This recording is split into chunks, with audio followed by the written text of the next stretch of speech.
Salimata, je vois beaucoup de Aziz, bon, c'est nous, Karim. C'est un plaisir de partager une production, d'échanger, de discuter.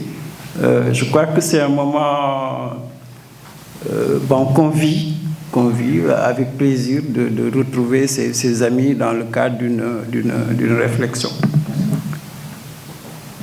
Ce livre, donc, questionne la gouvernance du président Diomaye, la gouvernance du Premier ministre, la gouvernance du PASTEF. Ce livre questionne aussi le Sénégal. Ce n'est pas seulement le pouvoir politique. Non, le pouvoir politique, il est dans une société sénégalaise et le pouvoir politique est dans un environnement africain, dans un environnement international. C'est 2 ans après donc cette alternance que je vous pose beaucoup de questions.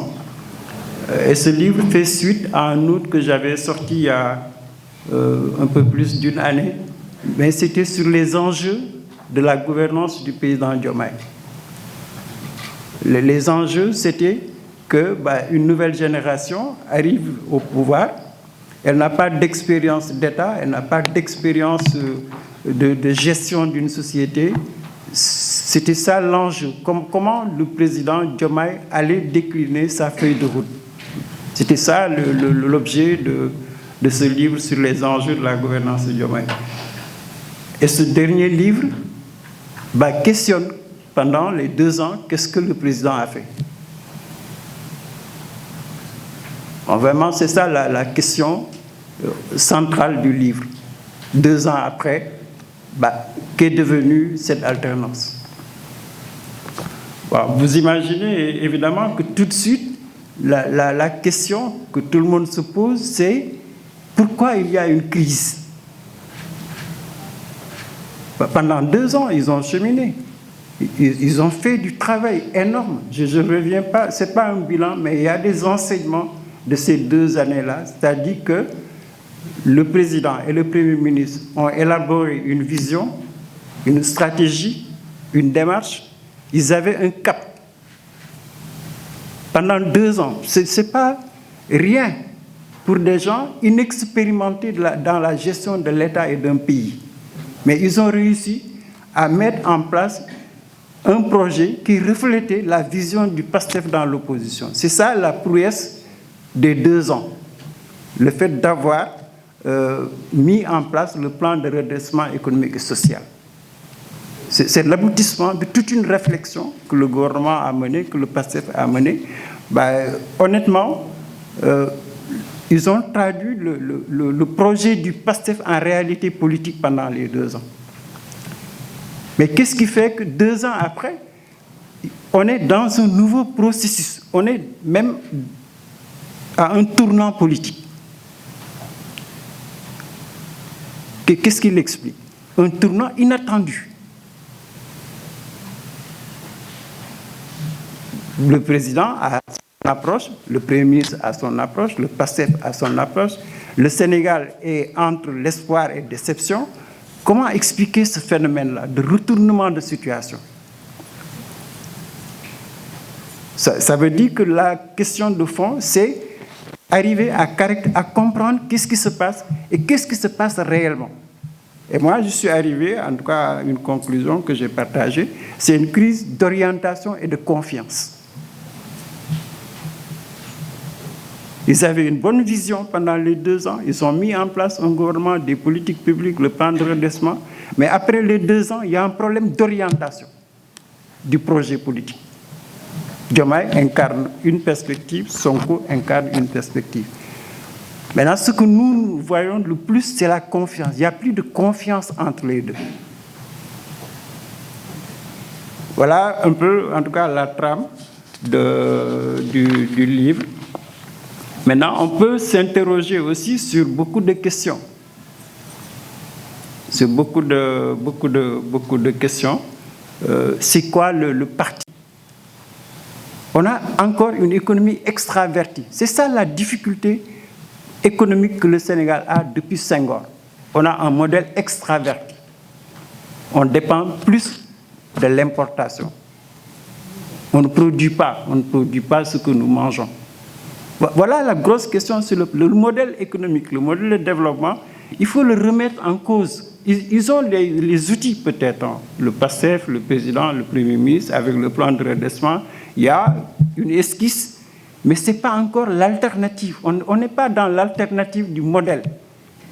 C'est la même chose sur le modèle politique. Le président promet des réformes depuis 2 ans.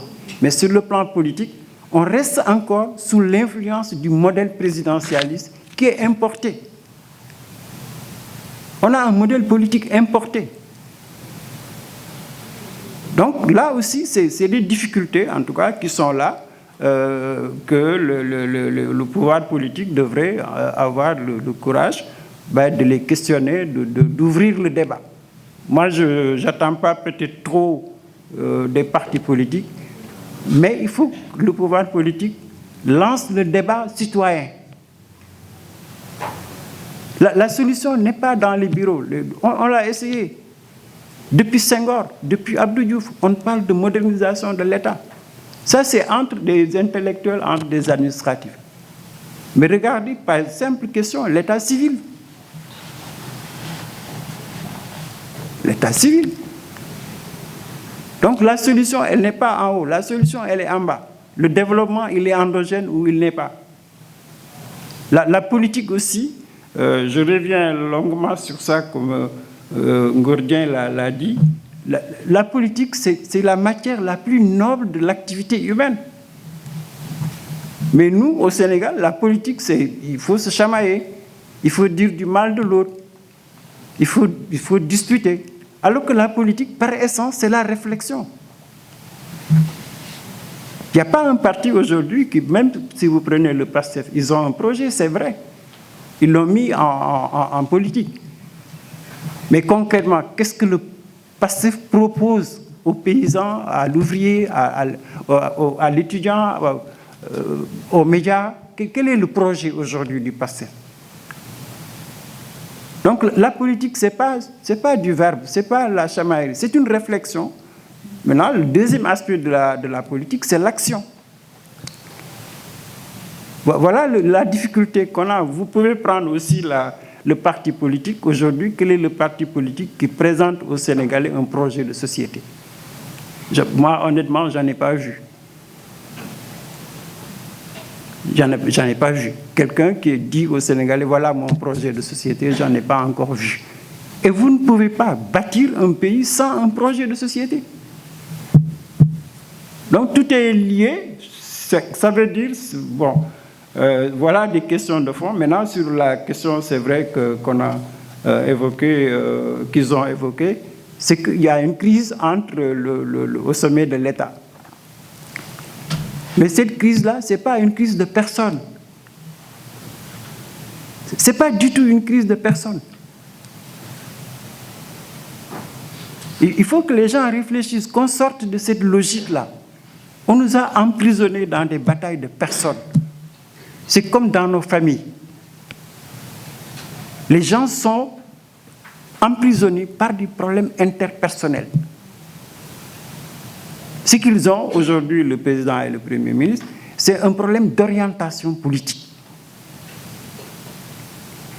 Donc, il faut qu'ils osent aller vers les Sénégalais pour expliquer quel est le problème, quelle est la difficulté. Ce n'est pas les personnes. Les personnes n'intéressent pas du tout les Sénégalais.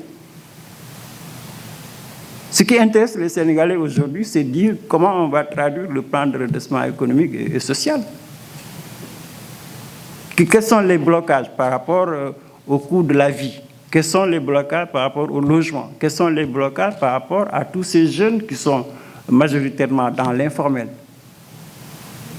Je crois que cette crise au sommet de l'État, il faut sortir de l'engrenage crypto-personnel. Ce n'est pas une crise entre des personnes. Je crois, j'insiste sur ça par rapport à la crise. Maintenant, il ne faut pas que les Sénégalais se fassent des illusions. Je le disais tout à l'heure, ce n'est pas un problème de personne.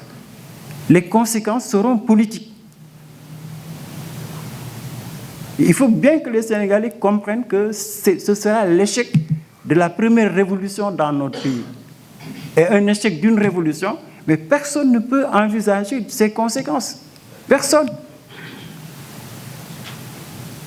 C'est pas Diomaye, c'est pas Sonko, c'est pas le PASTEF. Non, c'est le Sénégal qui va sentir la crise politique.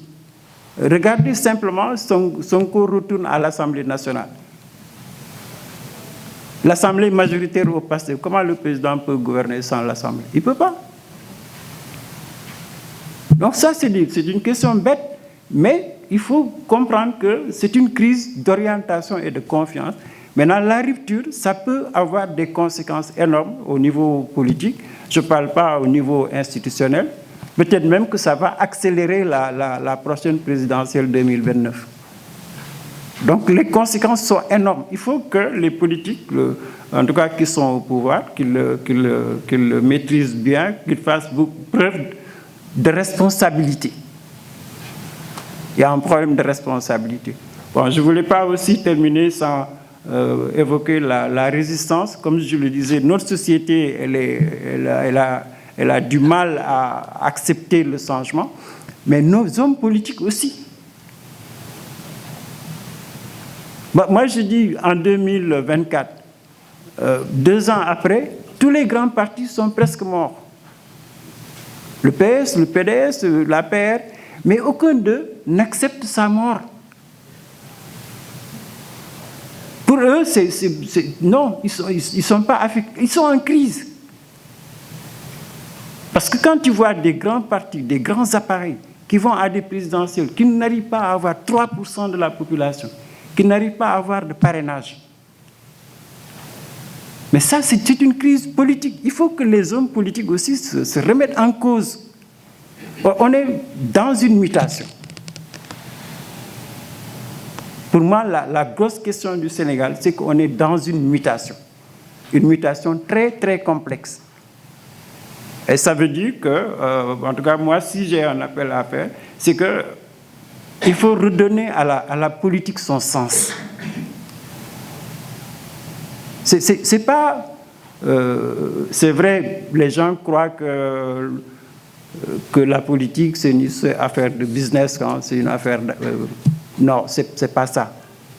Quand je prends le retour, pour vraiment pas que je sois senghorien ou quoi que ce soit, mais il avait un projet de société Senghor. Il a bâti, il a construit quelque chose. Mais nous, si on n'est pas capable, si les hommes politiques ne sont pas capables d'avoir un projet, mais c'est clair qu'on va encore rester longtemps dans les cycles de crise. Et c'est en tout cas une invite qui me semble importante. Maintenant, ça c'est un enjeu, c'est l'enjeu de toute l'Afrique, c'est l'enjeu du monde.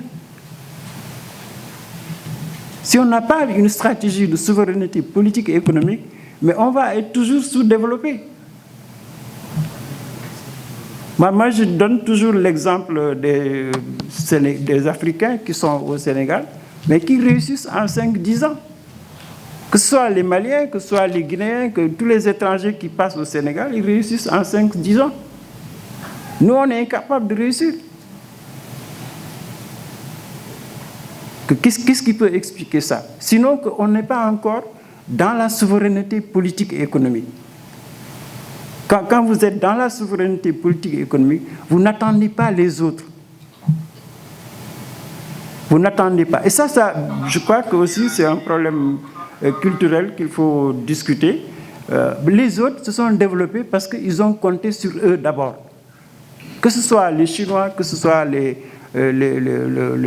dragons, même les pays européens, ils n'ont jamais attendu un autre pays pour se développer. Pourquoi l'Afrique attendrait 65 ans après toujours son développement de l'autre? C'est pour terminer sur la question du financement que j'ai abordé aussi brièvement. Il faut sortir de l'engrenage crypto-personnel. Ce n'est pas une crise entre des personnes. Je crois, j'insiste sur ça par rapport à la crise. Maintenant,